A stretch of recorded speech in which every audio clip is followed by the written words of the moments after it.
Ibrani.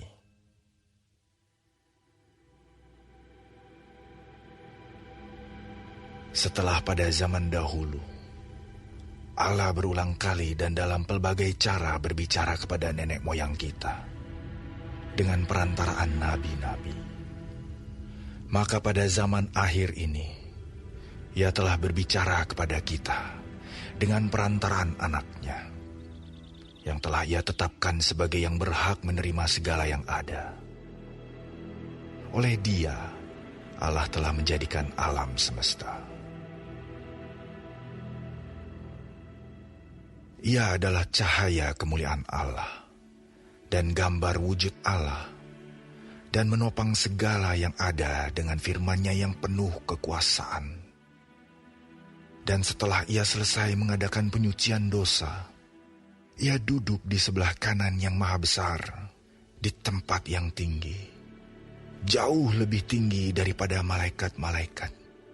Sama seperti nama yang dikaruniakan kepadanya, jauh lebih indah daripada nama mereka. Karena kepada siapakah di antara malaikat-malaikat itu pernah Ia katakan, "Anakku engkau telah kuperanakan pada hari ini, dan aku akan menjadi bapanya, dan ia akan menjadi anakku." Dan ketika Ia membawa pula anaknya yang sulung ke dunia, Ia berkata, "Semua malaikat Allah harus menyembah Dia." Dan tentang malaikat-malaikat Ia berkata, "Yang membuat malaikat-malaikatnya menjadi badai, dan pelayan-pelayannya menjadi nyala api." Tetapi tentang anak Ia berkata, "Tahtamu ya Allah, tetap untuk seterusnya dan selamanya, dan tongkat kerajaanmu adalah tongkat kebenaran. Engkau mencintai keadilan dan membenci kefasikan. Sebab itu Allahmu telah mengurapi engkau dengan minyak sebagai tanda kesukaan, melebihi teman-teman sekutumu. Dan pada mulanya ya Tuhan, Engkau telah meletakkan dasar bumi, dan langit adalah buatan tangan-Mu. Semuanya itu akan binasa, tetapi Engkau tetap ada, dan semuanya itu akan menjadi usang seperti pakaian. Seperti jubah akan Engkau gulungkan mereka, dan seperti persalinan mereka akan diubah. Tetapi Engkau tetap sama, dan tahun-tahunmu tidak berkesudahan. Dan kepada siapakah di antara malaikat itu pernah Ia berkata, 'Duduklah di sebelah kananku, sampai kubuat musuh-musuhmu menjadi tumpuan kakimu'? Bukankah mereka semua adalah roh-roh yang melayani, yang diutus untuk melayani mereka yang harus memperoleh keselamatan?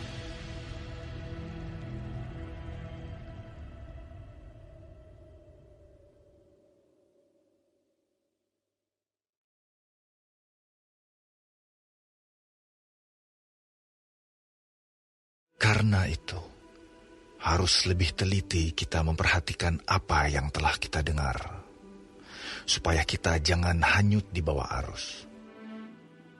Sebab kalau firman yang dikatakan dengan perantaraan malaikat-malaikat tetap berlaku, dan setiap pelanggaran dan ketidaktaatan mendapat balasan yang setimpal, bagaimanakah kita akan luput jikalau kita menyia-nyiakan keselamatan yang sebesar itu, yang mula-mula diberitakan oleh Tuhan dan oleh mereka yang telah mendengarnya kepada kita dengan cara yang dapat dipercayai, sedangkan Allah meneguhkan kesaksian mereka oleh tanda-tanda dan mujizat-mujizat, dan oleh berbagai-bagai penyataan kekuasaan, dan karena Roh Kudus yang dibagi-bagikannya menurut kehendaknya.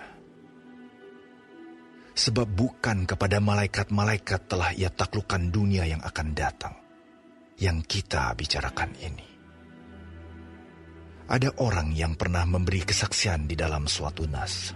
Katanya, "Apakah manusia sehingga engkau mengingatnya? Atau anak manusia sehingga engkau mengindahkannya? Namun engkau telah membuatnya untuk waktu yang singkat sedikit lebih rendah daripada malaikat-malaikat, dan telah memahkotainya dengan kemuliaan dan hormat. Segala sesuatu telah engkau taklukkan di bawah kakinya. Sebab dalam menaklukkan segala sesuatu kepadanya, tidak ada suatu pun yang ia kecualikan, yang tidak takluk kepadanya. Tetapi sekarang ini belum kita lihat bahwa segala sesuatu telah ditaklukkan kepadanya. Tetapi Dia yang untuk waktu yang singkat dibuat sedikit lebih rendah daripada malaikat-malaikat, yaitu Yesus. Kita lihat, yang oleh karena penderitaan maut, dimahkotai dengan kemuliaan dan hormat, supaya oleh kasih karunia Allah, Ia mengalami maut bagi semua manusia. Sebab memang sesuai dengan keadaan Allah, yang baginya dan olehnya segala sesuatu dijadikan, yaitu Allah yang membawa banyak orang kepada kemuliaan, juga menyempurnakan Yesus yang memimpin mereka kepada keselamatan dengan penderitaan. Sebab Ia yang menguduskan dan mereka yang dikuduskan, mereka semua berasal dari satu. Itulah sebabnya Ia tidak malu menyebut mereka saudara.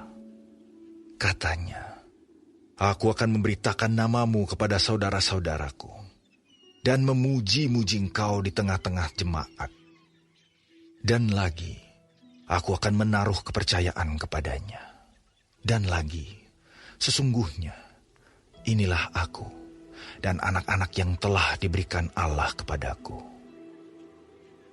Karena anak-anak itu adalah anak-anak dari darah dan daging, maka Ia juga menjadi sama dengan mereka dan mendapat bagian dalam keadaan mereka, supaya oleh kematiannya Ia memusnahkan dia, yaitu iblis yang berkuasa atas maut.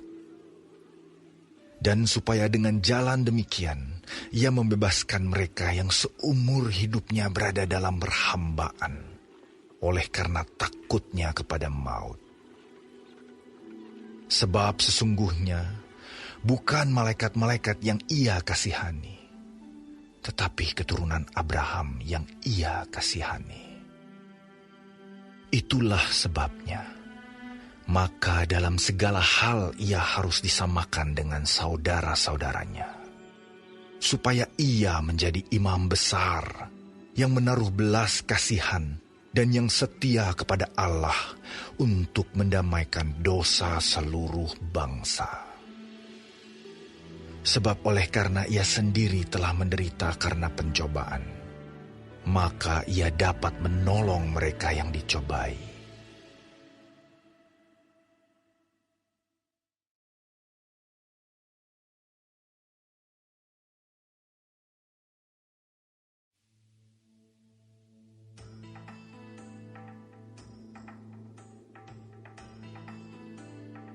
Sebab itu, hai saudara-saudara yang kudus, yang mendapat bagian dalam panggilan surgawi, pandanglah kepada Rasul dan Imam Besar yang kita akui, yaitu Yesus, yang setia kepada Dia yang telah menetapkannya, sebagaimana Musa pun setia dalam segenap rumahnya. Sebab Ia dipandang layak mendapat kemuliaan lebih besar daripada Musa, sama seperti ahli bangunan lebih dihormati daripada rumah yang dibangunnya. Sebab setiap rumah dibangun oleh seorang ahli bangunan, tetapi ahli bangunan segala sesuatu ialah Allah. Dan Musa memang setia dalam segenap rumah Allah, sebagai pelayan untuk memberi kesaksian tentang apa yang akan diberitakan kemudian. Tetapi Kristus setia sebagai anak yang mengepalai rumahnya. dan rumahnya ialah kita. Jika kita sampai kepada akhirnya, teguh berpegang kepada kepercayaan dan pengharapan yang kita megahkan. Sebab itu, seperti yang dikatakan Roh Kudus, pada hari ini, jika kamu mendengar suaranya, janganlah keraskan hatimu, seperti dalam kegeraman pada waktu pencobaan di padang gurun, di mana nenek moyangmu mencobai aku dengan jalan menguji aku, sekalipun mereka melihat perbuatan-perbuatanku 40 tahun lamanya. Itulah sebabnya aku murka kepada angkatan itu dan berkata, selalu mereka sesat hati dan mereka tidak mengenal jalanku. Sehingga aku bersumpah dalam murkaku, mereka takkan masuk ke tempat perhentianku. Waspadalah, hai saudara-saudara, supaya di antara kamu jangan terdapat seorang yang hatinya jahat dan yang tidak percaya oleh karena ia murtad dari Allah yang hidup. Tetapi nasihatilah seorang akan yang lain setiap hari, selama masih dapat dikatakan hari ini, supaya jangan ada di antara kamu yang menjadi tegar hatinya karena tipu daya dosa. Karena kita telah beroleh bagian di dalam Kristus, asal saja kita teguh berpegang sampai kepada akhirnya, pada keyakinan iman kita yang semula. Tetapi apabila pernah dikatakan, pada hari ini, jika kamu mendengar suaranya, janganlah keraskan hatimu seperti dalam kegeraman. Siapakah mereka yang membangkitkan amarah Allah, sekalipun mereka mendengar suaranya? Bukankah mereka semua yang keluar dari Mesir di bawah pimpinan Musa? Dan siapakah yang ia murkai 40 tahun lamanya? Bukankah mereka yang berbuat dosa dan yang mayatnya bergelimpangan di padang gurun? Dan siapakah yang telah ia sumpahi bahwa mereka takkan masuk ke tempat perhentiannya? Bukankah mereka yang tidak taat?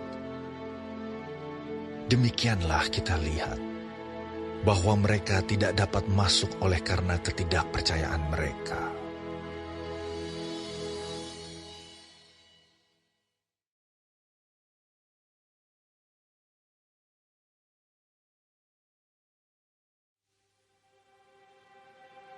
Sebab itu, baiklah kita waspada, supaya jangan ada seorang di antara kamu yang dianggap ketinggalan, sekalipun janji akan masuk ke dalam perhentiannya masih berlaku.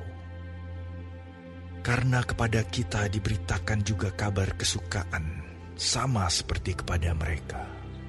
Tetapi firman pemberitaan itu tidak berguna bagi mereka, karena tidak bertumbuh bersama-sama oleh iman dengan mereka yang mendengarnya. Sebab kita yang beriman akan masuk ke tempat perhentian seperti yang ia katakan. Sehingga aku bersumpah dalam murkaku, mereka takkan masuk ke tempat perhentianku, sekalipun pekerjaannya sudah selesai sejak dunia dijadikan. Sebab tentang hari ketujuh pernah dikatakan di dalam suatu nas, dan Allah berhenti pada hari ketujuh dari segala pekerjaannya. Dan dalam nas itu kita baca, mereka takkan masuk ke tempat perhentianku. Jadi sudah jelas bahwa ada sejumlah orang akan masuk ke tempat perhentian itu. Sedangkan mereka yang kepadanya lebih dahulu diberitakan kabar kesukaan itu, tidak masuk karena ketidaktaatan mereka. Sebab itu ia menetapkan pula suatu hari, yaitu hari ini, ketika ia setelah sekian lama berfirman dengan perantaraan Daud seperti dikatakan di atas. Pada hari ini, jika kamu mendengar suaranya, janganlah keraskan hatimu. Sebab, andai kata Yosua telah membawa mereka masuk ke tempat perhentian, pasti Allah tidak akan berkata-kata kemudian tentang suatu hari lain. Jadi, masih tersedia suatu hari perhentian, hari ketujuh bagi umat Allah. Sebab, barang siapa telah masuk ke tempat perhentiannya, ia sendiri telah berhenti dari segala pekerjaannya, sama seperti Allah berhenti dari pekerjaannya. Karena itu, baiklah kita berusaha untuk masuk ke dalam perhentian itu, supaya jangan seorang pun jatuh karena mengikuti contoh ketidaktaatan itu juga. Sebab firman Allah hidup dan kuat dan lebih tajam daripada pedang bermata dua manapun. Ia menusuk amat dalam sampai memisahkan jiwa dan roh, sendi-sendi dan sumsum. Ia sanggup membedakan pertimbangan dan pikiran hati kita. Dan tidak ada suatu makhluk pun yang tersembunyi di hadapannya. Sebab segala sesuatu telanjang dan terbuka di depan mata Dia, yang kepadanya kita harus memberikan pertanggungan jawab. Karena kita sekarang mempunyai imam besar agung yang telah melintasi semua langit, yaitu Yesus, Anak Allah. Baiklah kita teguh berpegang pada pengakuan iman kita. Sebab imam besar yang kita punya bukanlah imam besar yang tidak dapat turut merasakan kelemahan-kelemahan kita. Sebaliknya sama dengan kita. Ia telah dicobai, hanya tidak berbuat dosa. Sebab itu, marilah kita dengan penuh keberanian menghampiri tahta kasih karunia, supaya kita menerima rahmat dan menemukan kasih karunia, untuk mendapat pertolongan kita pada waktunya.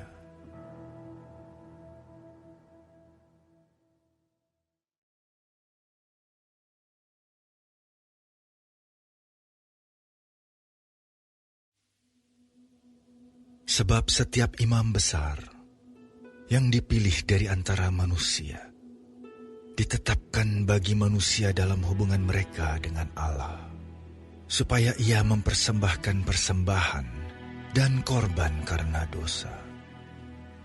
Ia harus dapat mengerti orang-orang yang jahil dan orang-orang yang sesat, karena ia sendiri penuh dengan kelemahan, yang mengharuskannya untuk mempersembahkan korban karena dosa, bukan saja bagi umat, tetapi juga bagi dirinya sendiri.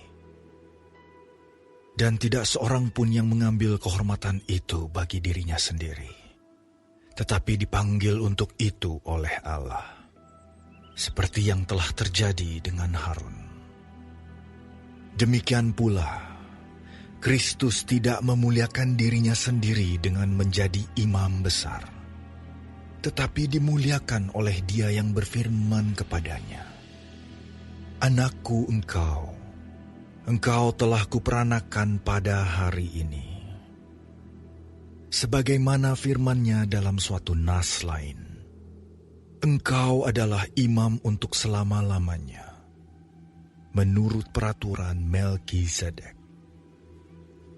Dalam hidupnya sebagai manusia, ia telah mempersembahkan doa dan permohonan dengan ratap tangis dan keluhan kepada Dia yang sanggup menyelamatkannya dari maut, dan karena kesalehannya ia telah didengarkan. Dan sekalipun ia adalah anak, ia telah belajar menjadi taat dari apa yang telah dideritanya. Dan sesudah ia mencapai kesempurnaannya, ia menjadi pokok keselamatan yang abadi bagi semua orang yang taat kepadanya.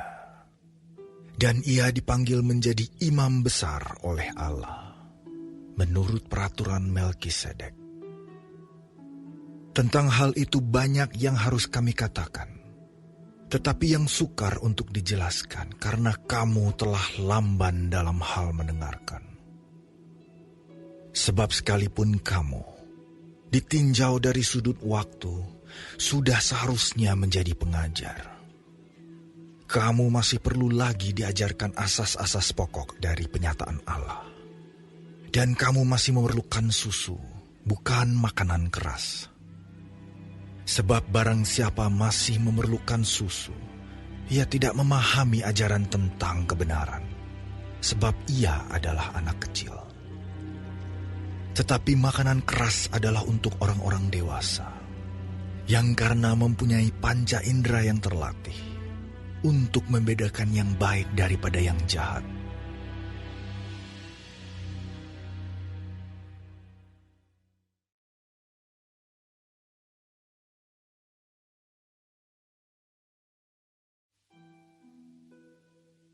Sebab itu, marilah kita tinggalkan asas-asas pertama dari ajaran tentang Kristus dan beralih kepada perkembangannya yang penuh.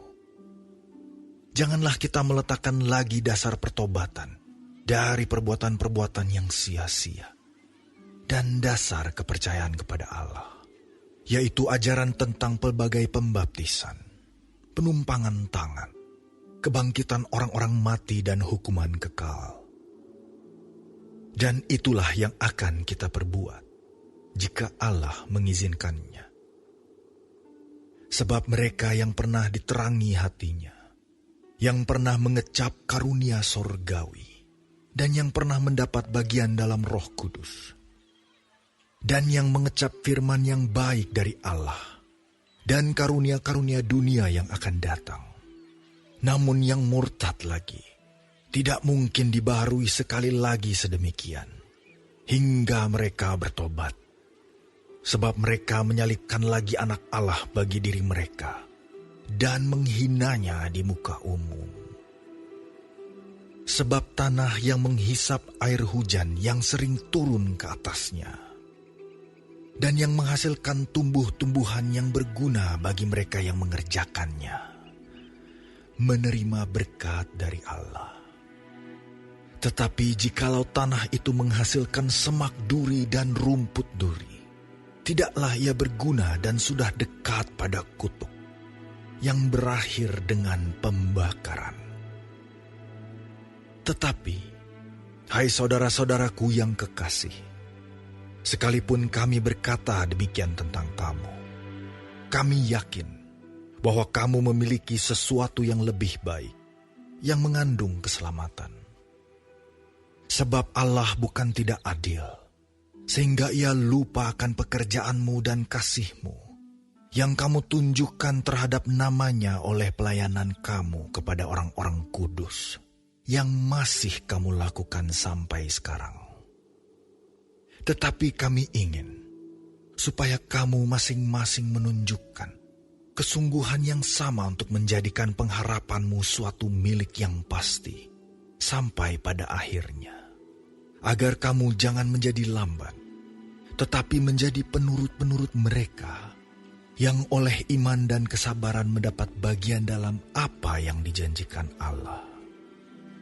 Sebab ketika Allah memberikan janjinya kepada Abraham, ia bersumpah demi dirinya sendiri, karena tidak ada orang yang lebih tinggi daripadanya. Katanya, sesungguhnya aku akan memberkati engkau berlimpah-limpah, dan akan membuat engkau sangat banyak. Abraham menanti dengan sabar, dan dengan demikian ia memperoleh apa yang dijanjikan kepadanya. Sebab manusia bersumpah demi orang yang lebih tinggi, dan sumpah itu menjadi suatu pengokohan baginya, yang mengakhiri segala bantahan. Karena itu, untuk lebih meyakinkan mereka yang berhak menerima janji itu akan kepastian putusannya, Allah telah mengikat dirinya dengan sumpah, supaya oleh dua kenyataan yang tidak berubah-ubah, tentang mana Allah tidak mungkin berdusta, kita yang mencari perlindungan beroleh dorongan yang kuat untuk menjangkau pengharapan yang terletak di depan kita. Pengharapan itu adalah sauh yang kuat dan aman bagi jiwa kita, yang telah dilabuhkan sampai ke belakang tabir, di mana Yesus telah masuk sebagai perintis bagi kita, ketika Ia, menurut peraturan Melkisedek, menjadi imam besar sampai selama-lamanya.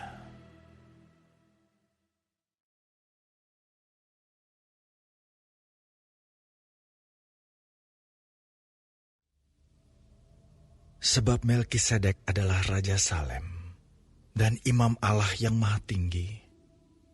Ia pergi menyongsong Abraham ketika Abraham kembali dari mengalahkan raja-raja dan memberkati dia.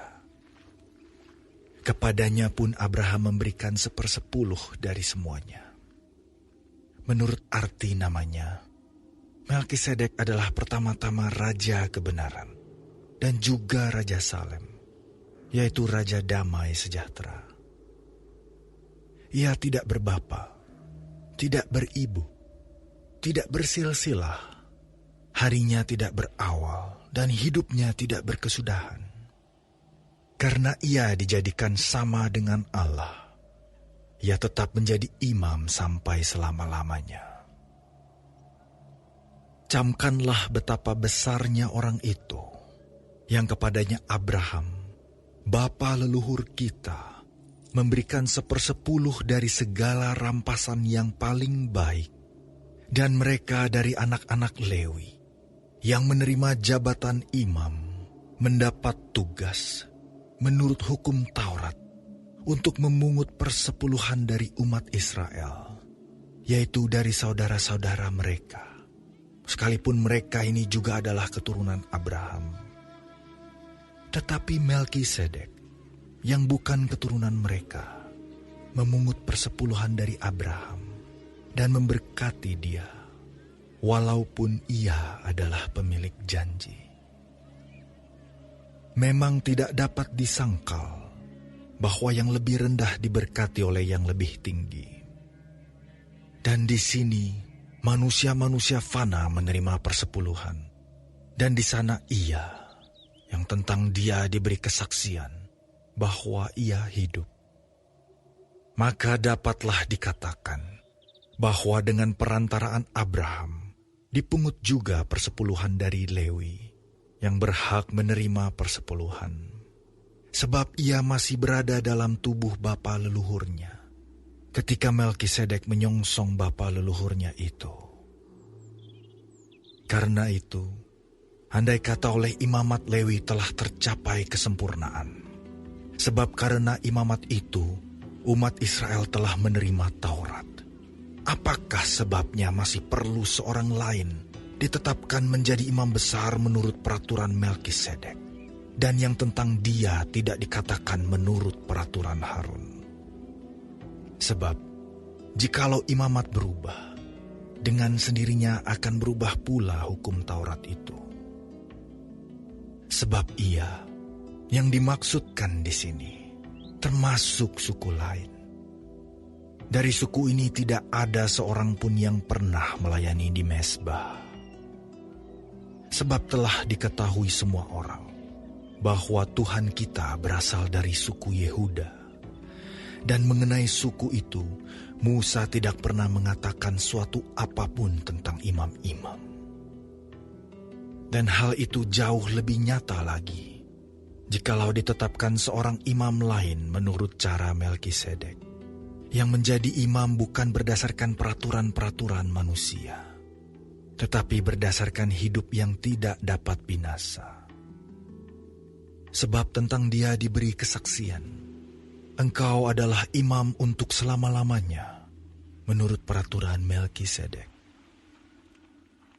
Memang suatu hukum yang dikeluarkan dahulu dibatalkan, kalau hukum itu tidak mempunyai kekuatan, dan karena itu tidak berguna.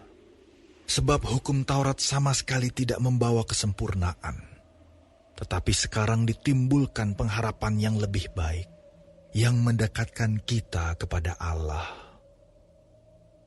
Dan sama seperti hal ini tidak terjadi tanpa sumpah, Memang mereka telah menjadi imam tanpa sumpah.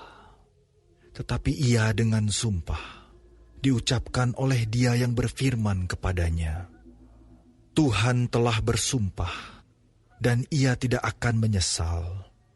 Engkau adalah imam untuk selama-lamanya. Demikian pula Yesus adalah jaminan dari suatu perjanjian yang lebih kuat. Dan dalam jumlah yang besar, mereka telah menjadi imam. Karena mereka dicegah oleh maut untuk tetap menjabat imam. Tetapi, karena ia tetap selama-lamanya, imamatnya tidak dapat beralih kepada orang lain. Karena itu, ia sanggup juga menyelamatkan dengan sempurna semua orang yang oleh Dia datang kepada Allah. Sebab ia hidup senantiasa untuk menjadi pengantara mereka. Sebab imam besar yang demikianlah yang kita perlukan, yaitu yang saleh, tanpa salah, tanpa noda, yang terpisah dari orang-orang berdosa, dan lebih tinggi daripada tingkat-tingkat sorga. Yang tidak seperti imam-imam besar lain, yang setiap hari harus mempersembahkan korban untuk dosanya sendiri, dan sesudah itu barulah untuk dosa umatnya. Sebab hal itu telah dilakukannya satu kali untuk selama-lamanya, ketika ia mempersembahkan dirinya sendiri sebagai korban. Sebab hukum Taurat menetapkan orang-orang yang diliputi kelemahan menjadi imam besar. Tetapi sumpah yang diucapkan kemudian daripada hukum Taurat menetapkan anak yang telah menjadi sempurna sampai selama-lamanya.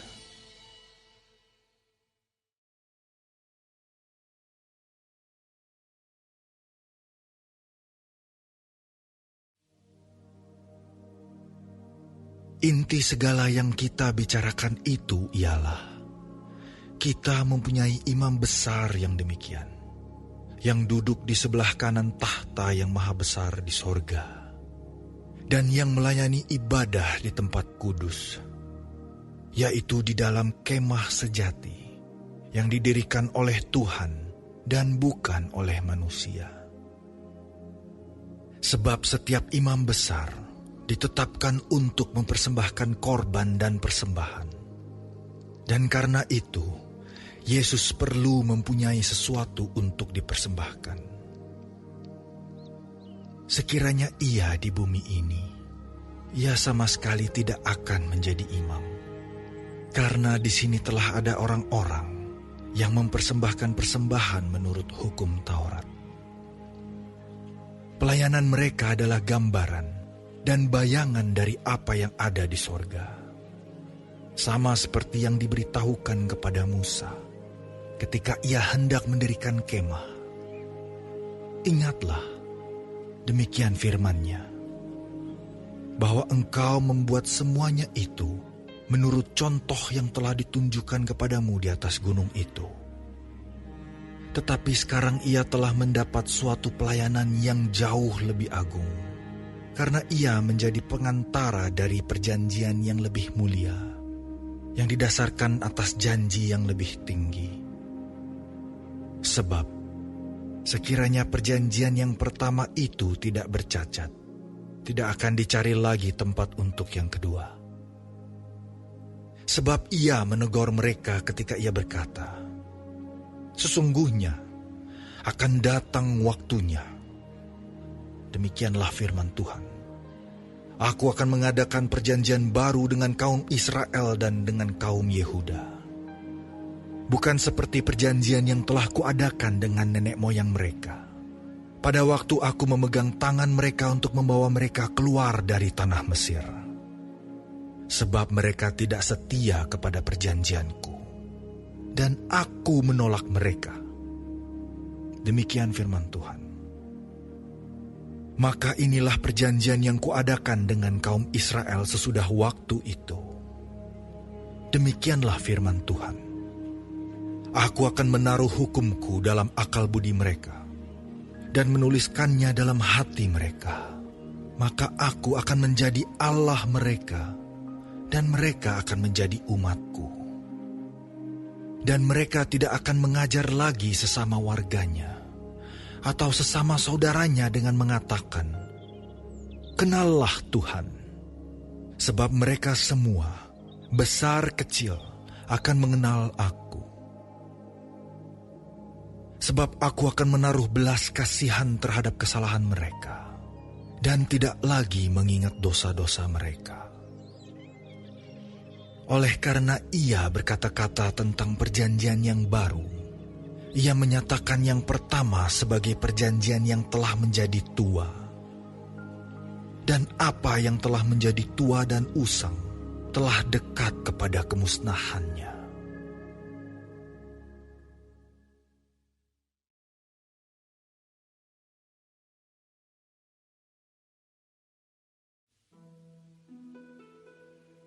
Memang perjanjian yang pertama juga mempunyai peraturan-peraturan untuk ibadah dan untuk tempat kudus buatan tangan manusia. Sebab ada dipersiapkan suatu kemah, yaitu bagian yang paling depan, dan di situ terdapat kaki dian dan meja dengan roti sajian. Bagian ini disebut tempat yang kudus. Di belakang tirai yang kedua, terdapat suatu kemah lagi yang disebut tempat yang maha kudus. Di situ terdapat mezbah pembakaran ukupan dari emas dan tabut perjanjian yang seluruhnya disalut dengan emas.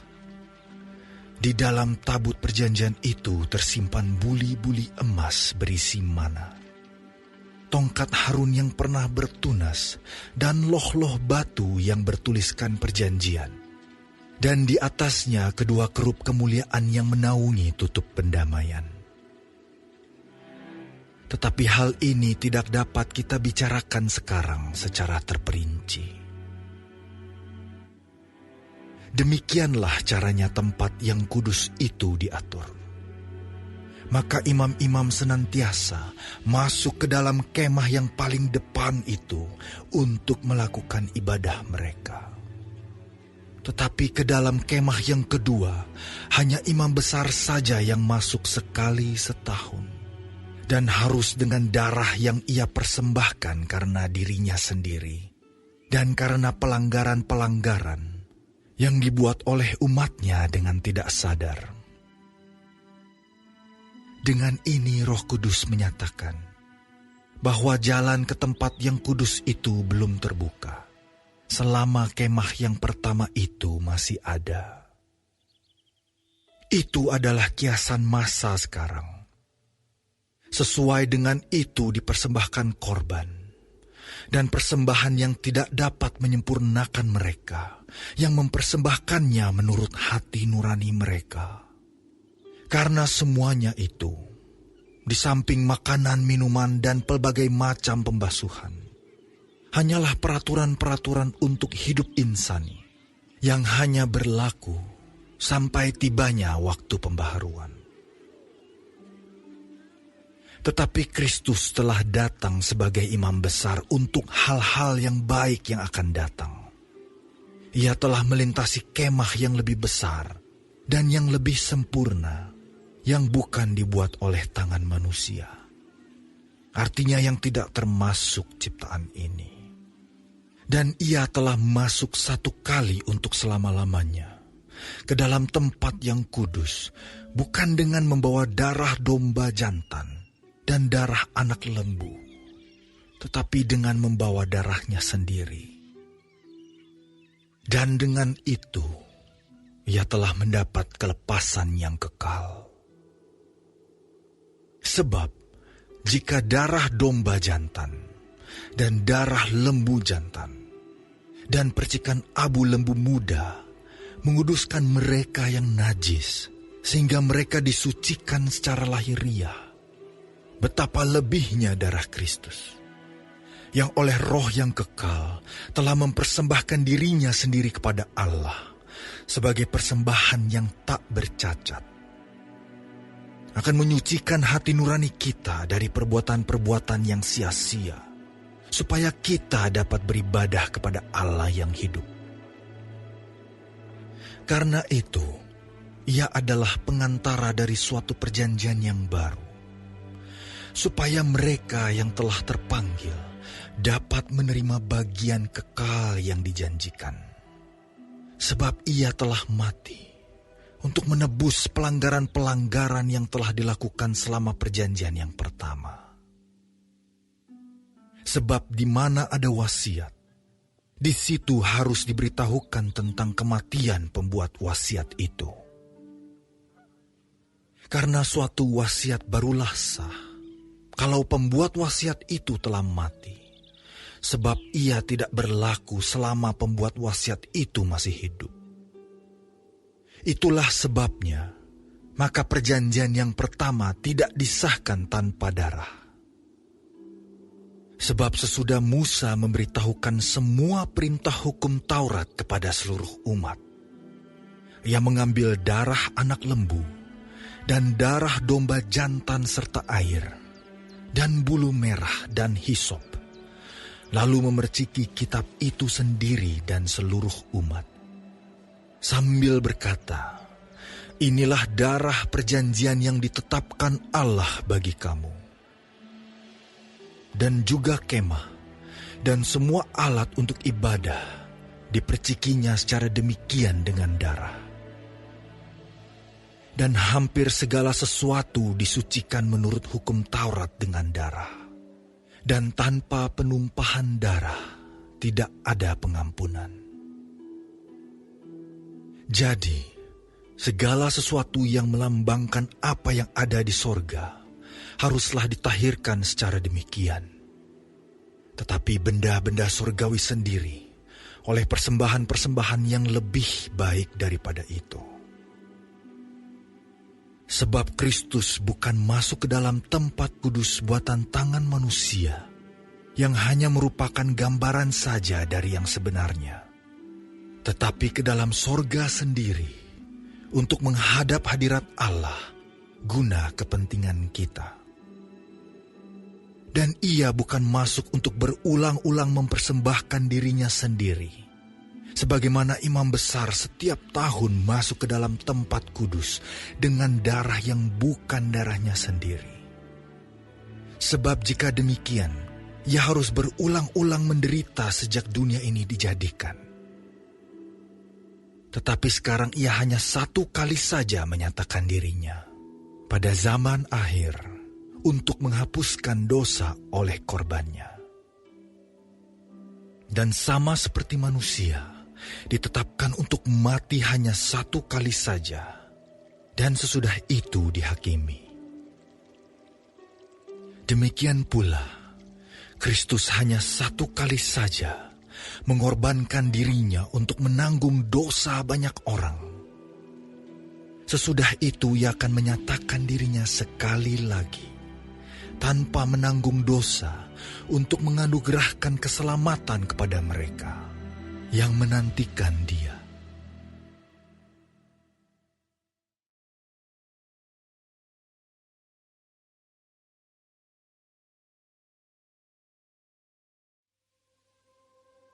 Di dalam hukum Taurat hanya terdapat bayangan saja dari keselamatan yang akan datang, dan bukan hakikat dari keselamatan itu sendiri.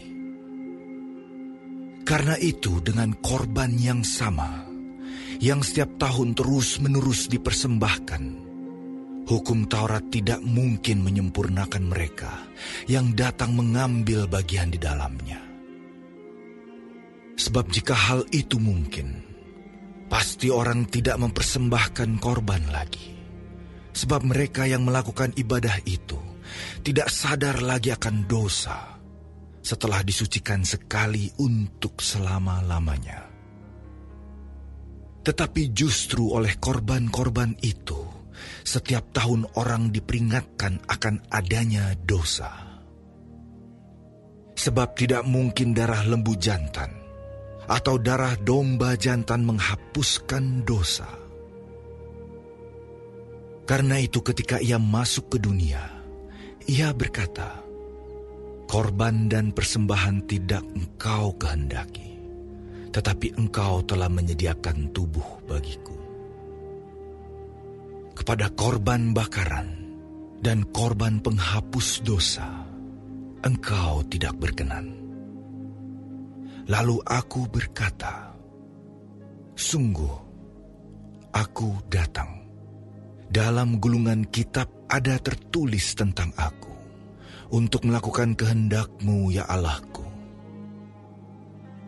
Di atas ia berkata, korban dan persembahan, korban bakaran dan korban penghapus dosa tidak Engkau kehendaki.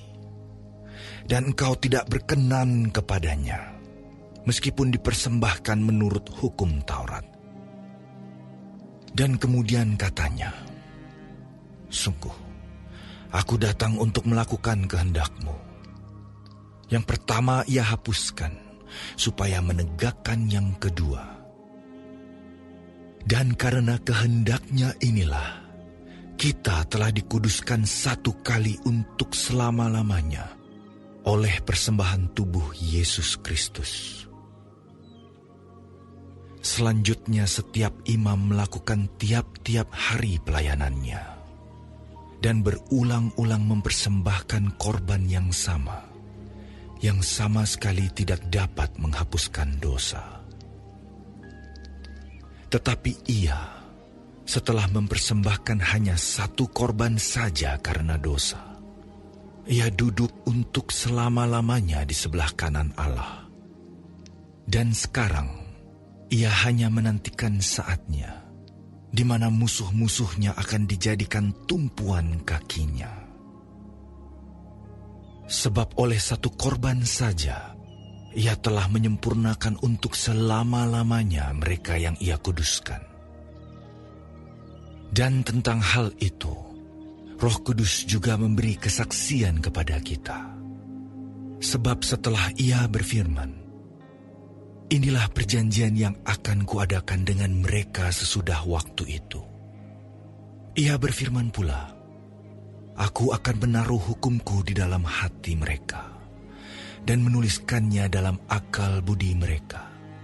Dan aku tidak lagi mengingat dosa-dosa dan kesalahan mereka. Jadi apabila untuk semuanya itu ada pengampunan, tidak perlu lagi dipersembahkan korban karena dosa. Jadi, saudara-saudara, oleh darah Yesus kita sekarang penuh keberanian dapat masuk ke dalam tempat kudus. Karena ia telah membuka jalan yang baru dan yang hidup bagi kita melalui tabir, yaitu dirinya sendiri. Dan kita mempunyai seorang imam besar sebagai kepala rumah Allah. Karena itu marilah kita menghadap Allah dengan hati yang tulus ikhlas dan keyakinan iman yang teguh, oleh karena hati kita telah dibersihkan dari hati nurani yang jahat, dan tubuh kita telah dibasuh dengan air yang murni. Marilah kita teguh berpegang pada pengakuan tentang pengharapan kita, sebab Ia yang menjanjikannya setia. Dan marilah kita saling memperhatikan, supaya kita saling mendorong dalam kasih dan dalam pekerjaan baik. Janganlah kita menjauhkan diri dari pertemuan-pertemuan ibadah kita, seperti dibiasakan oleh beberapa orang. Tetapi marilah kita saling menasihati, dan semakin giat melakukannya menjelang hari Tuhan yang mendekat. Sebab jika kita sengaja berbuat dosa, sesudah memperoleh pengetahuan tentang kebenaran, maka tidak ada lagi korban untuk menghapus dosa itu. Tetapi yang ada ialah kematian yang mengerikan akan penghakiman, dan api yang dahsyat yang akan menghanguskan semua orang durhaka. Jika ada orang yang menolak hukum Musa, ia dihukum mati tanpa belas kasihan atas keterangan 2 atau 3 orang saksi. Betapa lebih beratnya hukuman yang harus dijatuhkan atas dia yang menginjak-injak anak Allah, yang menganggap najis darah perjanjian yang menguduskannya, dan yang menghina roh kasih karunia. Sebab kita mengenal Dia yang berkata, "Pembalasan adalah hakku, akulah yang akan menuntut pembalasan." Dan lagi, Tuhan akan menghakimi umat-Nya. Ngeri benar kalau jatuh ke dalam tangan Allah yang hidup. Ingatlah akan masa yang lalu. Sesudah kamu menerima terang, kamu banyak menderita oleh karena kamu bertahan dalam perjuangan yang berat. Baik waktu kamu dijadikan tontonan oleh cercaan dan penderitaan, maupun waktu kamu mengambil bagian dalam penderitaan mereka yang diperlakukan sedemikian. Memang, kamu telah turut mengambil bagian dalam penderitaan orang-orang hukuman. Dan ketika harta kamu dirampas, kamu menerima hal itu dengan sukacita. Sebab kamu tahu bahwa kamu memiliki harta yang lebih baik dan yang lebih menetap sifatnya. Sebab itu janganlah kamu melepaskan kepercayaanmu, karena besar upah yang menantinya. Sebab kamu memerlukan ketekunan, supaya sesudah kamu melakukan kehendak Allah, kamu memperoleh apa yang dijanjikan itu. Sebab sedikit, bahkan sangat sedikit waktu lagi, dan Ia akan datang, sudah akan ada, tanpa menangguhkan kedatangannya. Tetapi orangku yang benar akan hidup oleh iman, dan apabila ia mengundurkan diri, maka aku tidak berkenan kepadanya. Tetapi kita bukanlah orang-orang yang mengundurkan diri dan binasa, tetapi orang-orang yang percaya dan yang beroleh hidup.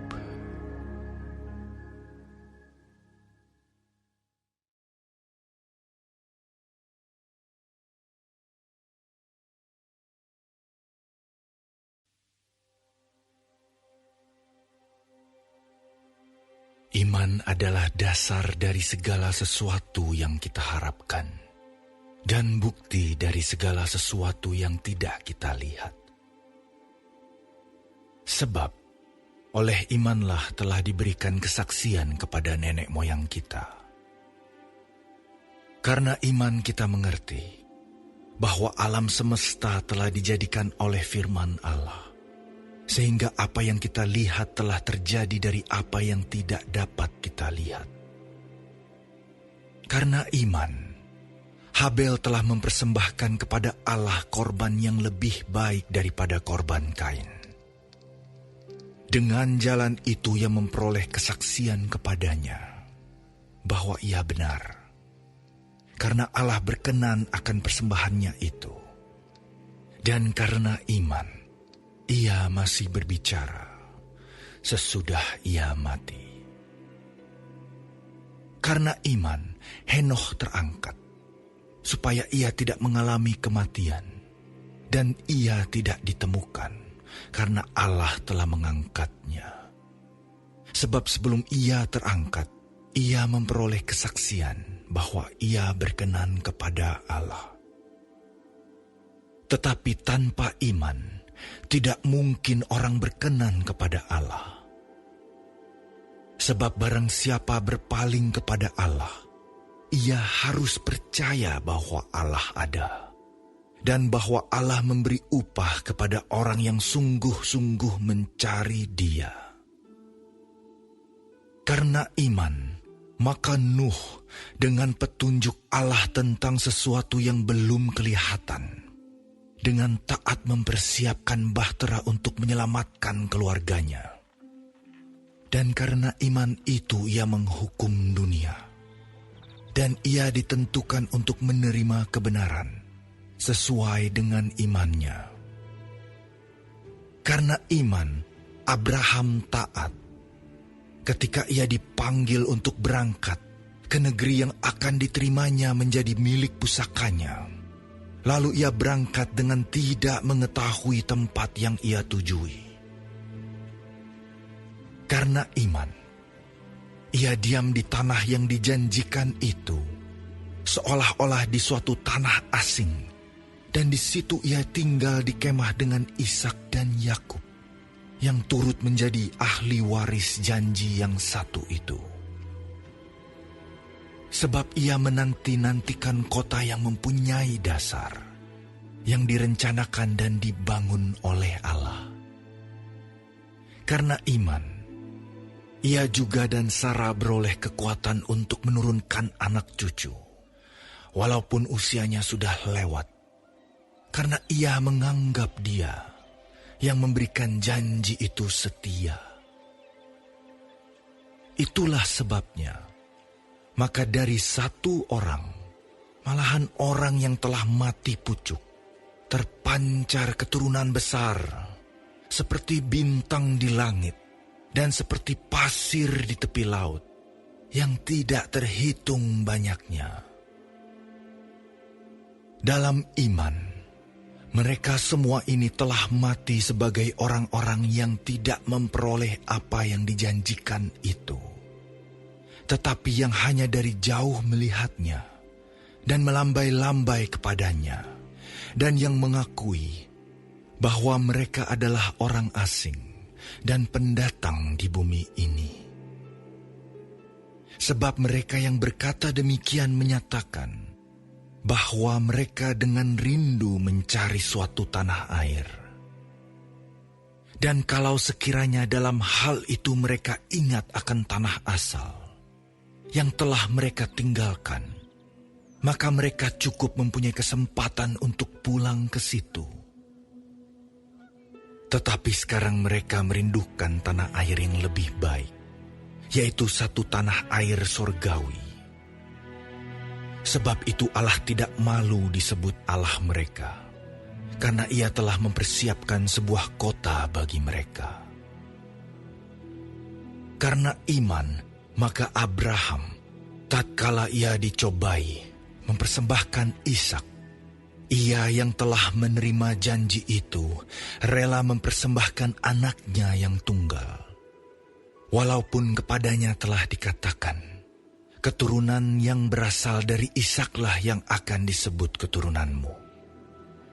Karena ia berpikir bahwa Allah berkuasa membangkitkan orang-orang sekalipun dari antara orang mati. Dan dari sana ia seakan-akan telah menerimanya kembali. Karena iman maka Ishak, sambil memandang jauh ke depan, memberikan berkatnya kepada Yakub dan Esau. Karena iman maka Yakub, ketika hampir waktunya akan mati, memberkati kedua anak Yusuf, lalu menyembah sambil bersandar pada kepala tongkatnya. Karena iman maka Yusuf menjelang matinya memberitakan tentang keluarnya orang-orang Israel dan memberi pesan tentang tulang belulangnya. Karena iman maka Musa, setelah ia lahir, disembunyikan selama 3 bulan oleh orang tuanya. Karena mereka melihat bahwa anak itu elok rupanya, dan mereka tidak takut akan perintah raja. Karena iman maka Musa, setelah dewasa, menolak disebut anak putri Firaun. Karena ia lebih suka menderita sengsara dengan umat Allah, daripada untuk sementara menikmati kesenangan dari dosa. Ia menganggap penghinaan karena Kristus sebagai kekayaan yang lebih besar daripada semua harta Mesir, sebab pandangannya ia arahkan kepada upah. Karena iman, maka ia telah meninggalkan Mesir dengan tidak takut akan murka raja. Ia bertahan sama seperti ia melihat apa yang tidak kelihatan. Karena iman, maka ia mengadakan Paskah dan pemercikan darah.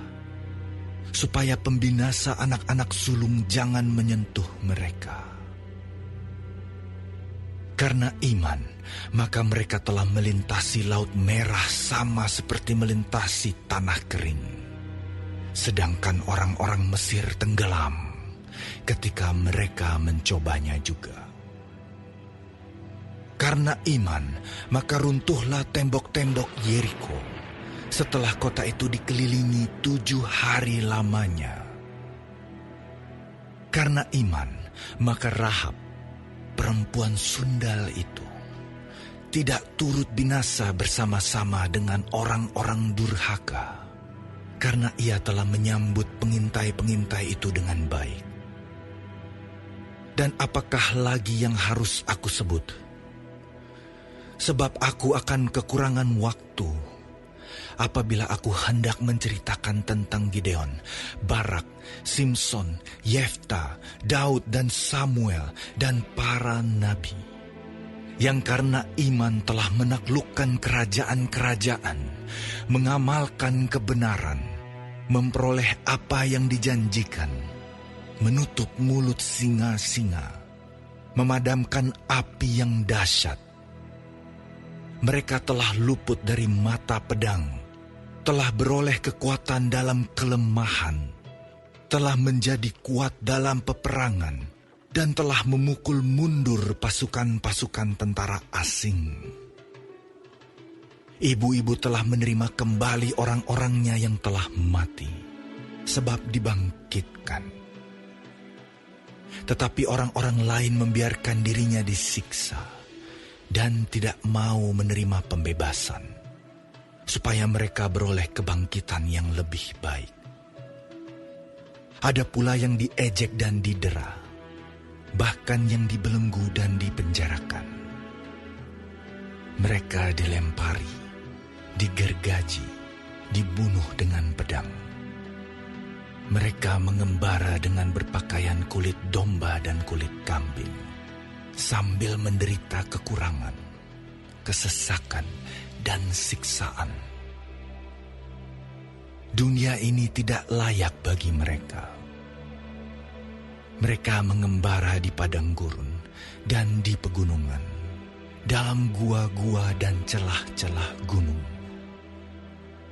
Dan mereka semua tidak memperoleh apa yang dijanjikan itu, sekalipun iman mereka telah memberikan kepada mereka suatu kesaksian yang baik. Sebab Allah telah menyediakan sesuatu yang lebih baik bagi kita. Tanpa kita, mereka tidak dapat sampai kepada kesempurnaan.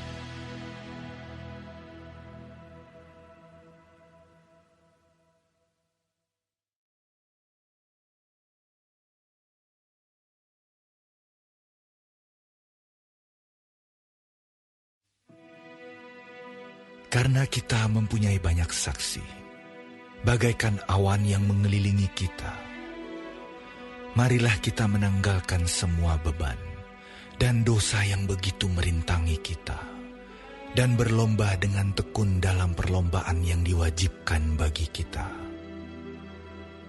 Marilah kita melakukannya dengan mata yang tertuju kepada Yesus, yang memimpin kita dalam iman, dan yang membawa iman kita itu kepada kesempurnaan, yang dengan mengabaikan kehinaan, tekun memikul salib, ganti sukacita yang disediakan bagi Dia, yang sekarang duduk di sebelah kanan tahta Allah.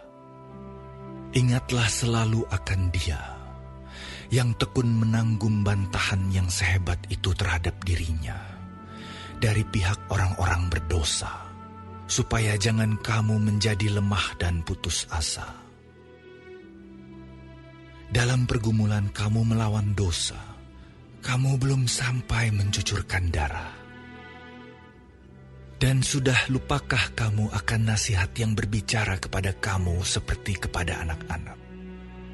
Hai anakku, janganlah anggap enteng didikan Tuhan, dan janganlah putus asa apabila engkau diperingatkannya. Karena Tuhan menghajar orang yang dikasihinya, dan ia menyesah orang yang diakuinya sebagai anak. Jika kamu harus menanggung ganjaran, Allah memperlakukan kamu seperti anak.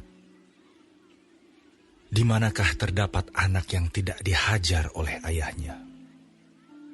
Tetapi, jikalau kamu bebas dari ganjaran yang harus diderita setiap orang, maka kamu bukanlah anak, tetapi anak-anak gampang. Selanjutnya, dari ayah kita yang sebenarnya kita beroleh ganjaran, dan mereka kita hormati. Kalau demikian, bukankah kita harus lebih taat kepada Bapa segala roh, supaya kita boleh hidup? Sebab mereka mendidik kita dalam waktu yang pendek, sesuai dengan apa yang mereka anggap baik. Tetapi Dia menghajar kita untuk kebaikan kita, supaya kita beroleh bagian dalam kekudusannya. Memang tiap-tiap ganjaran pada waktu ia diberikan tidak mendatangkan sukacita, tetapi duka cita. Tetapi kemudian ia menghasilkan buah kebenaran yang memberikan damai kepada mereka yang dilatih olehnya. Sebab itu, kuatkanlah tangan yang lemah dan lutut yang goyah, dan luruskanlah jalan bagi kakimu, sehingga yang pincang jangan terpelecok, tetapi menjadi sembuh. Berusahalah hidup damai dengan semua orang, dan kejarlah kekudusan. Sebab tanpa kekudusan tidak seorang pun akan melihat Tuhan. Jagalah supaya jangan ada seorang pun menjauhkan diri dari kasih karunia Allah, agar jangan tumbuh akar yang pahit, yang menimbulkan kerusuhan dan yang mencemarkan banyak orang. Janganlah ada orang yang menjadi cabul atau yang mempunyai nafsu yang rendah seperti Esau, yang menjual hak kesulungannya untuk sepiring makanan. Sebab kamu tahu bahwa kemudian ketika ia hendak menerima berkat itu, ia ditolak. Sebab ia tidak beroleh kesempatan untuk memperbaiki kesalahannya, sekalipun ia mencarinya dengan mencucurkan air mata.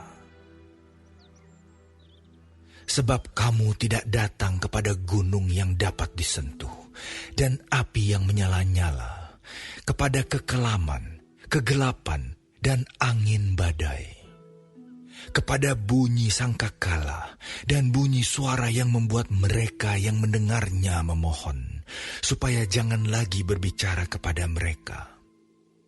Sebab mereka tidak tahan mendengar perintah ini. Bahkan jika binatang pun yang menyentuh gunung, ia harus dilempari dengan batu. Dan sangat mengerikan pemandangan itu, sehingga Musa berkata, "Aku sangat ketakutan dan sangat gemetar." Tetapi kamu sudah datang ke Bukit Sion, ke kota Allah yang hidup, Yerusalem surgawi, dan kepada beribu-ribu malaikat, suatu kumpulan yang meriah, dan kepada jemaat anak-anak sulung yang namanya terdaftar di sorga, dan kepada Allah yang menghakimi semua orang, dan kepada roh-roh orang-orang benar yang telah menjadi sempurna, dan kepada Yesus, pengantara perjanjian baru, dan kepada darah pemercikan, yang berbicara lebih kuat daripada darah Habel. Jagalah supaya kamu jangan menolak Dia yang berfirman, sebab jikalau mereka yang menolak Dia yang menyampaikan firman Allah di bumi tidak luput, apalagi kita, jika kita berpaling dari Dia yang berbicara dari surga. Waktu itu suaranya menggoncangkan bumi, tetapi sekarang Ia memberikan janji, "Satu kali lagi aku akan menggoncangkan bukan hanya bumi saja, melainkan langit juga." Ungkapan satu kali lagi menunjukkan kepada perubahan pada apa yang dapat digoncangkan. Karena ia dijadikan supaya tinggal tetap apa yang tidak tergoncangkan. Jadi, karena kita menerima kerajaan yang tidak tergoncangkan, marilah kita mengucap syukur dan beribadah kepada Allah menurut cara yang berkenan kepadanya, dengan hormat dan takut. Sebab Allah kita adalah api yang menghanguskan.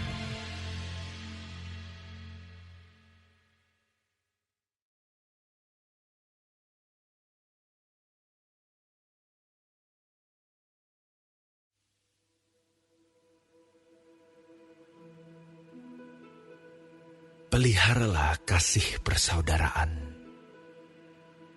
Jangan kamu lupa memberi tumpangan kepada orang. Sebab dengan berbuat demikian, beberapa orang dengan tidak diketahuinya telah menjamu malaikat-malaikat. Ingatlah akan orang-orang hukuman, karena kamu sendiri juga adalah orang-orang hukuman. Dan ingatlah akan orang-orang yang diperlakukan sewenang-wenang, karena kamu sendiri juga masih hidup di dunia ini.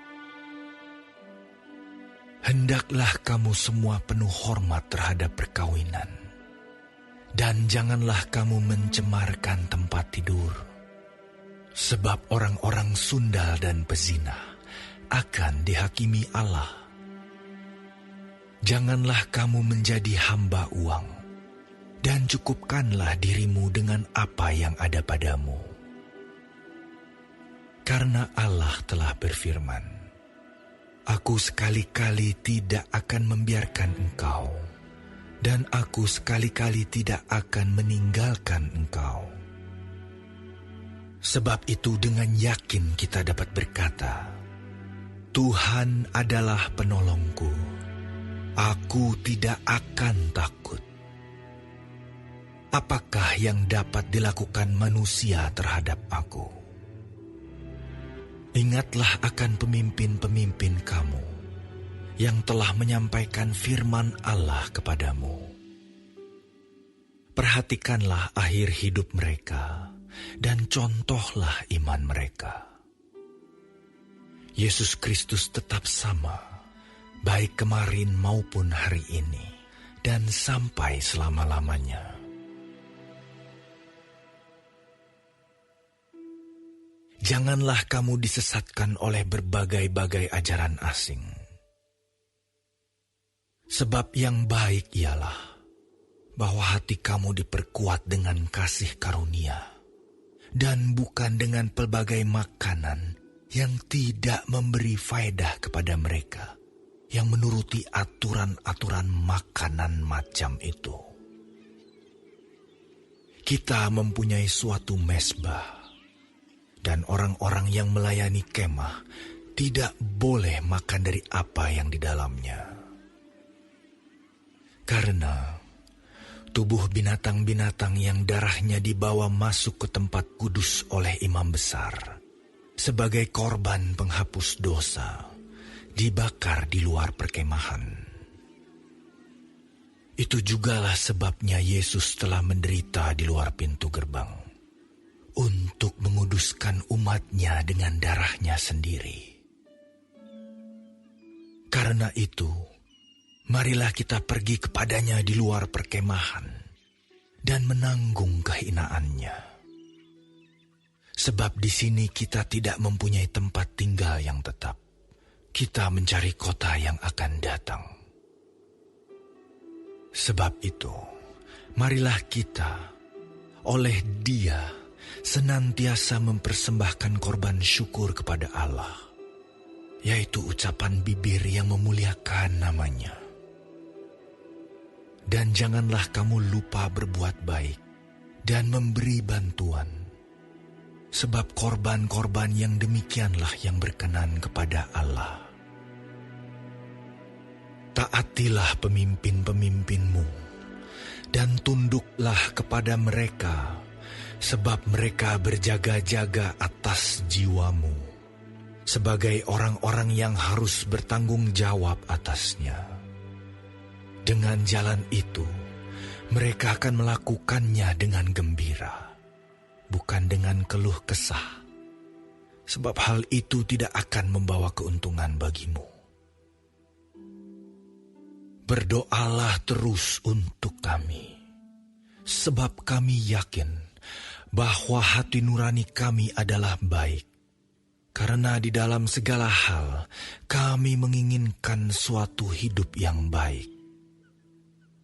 Dan secara khusus aku menasihatkan kamu, agar kamu melakukannya, supaya aku lebih lekas dikembalikan kepada kamu. Maka Allah damai sejahtera, yang oleh darah perjanjian yang kekal, telah membawa kembali dari antara orang mati Gembala agung segala domba, yaitu Yesus, Tuhan kita. Kiranya memperlengkapi kamu dengan segala yang baik untuk melakukan kehendak-Nya, dan mengerjakan di dalam kita apa yang berkenan kepadanya, oleh Yesus Kristus. Bagi Dialah kemuliaan sampai selama-lamanya. Amin. Dan aku menasihatkan kamu, saudara-saudara, supaya kata-kata nasihat ini kamu sambut dengan rela hati, sekalipun pendek saja suratku ini kepada kamu. Ketahuilah bahwa Timotius, saudara kita, telah berangkat. Segera sesudah ia datang, aku akan mengunjungi kamu bersama-sama dengan dia. Sampaikanlah salam kepada semua pemimpin kamu dan semua orang kudus. Terimalah salam dari saudara-saudara di Italia. Kasih karunia menyertai kamu sekalian.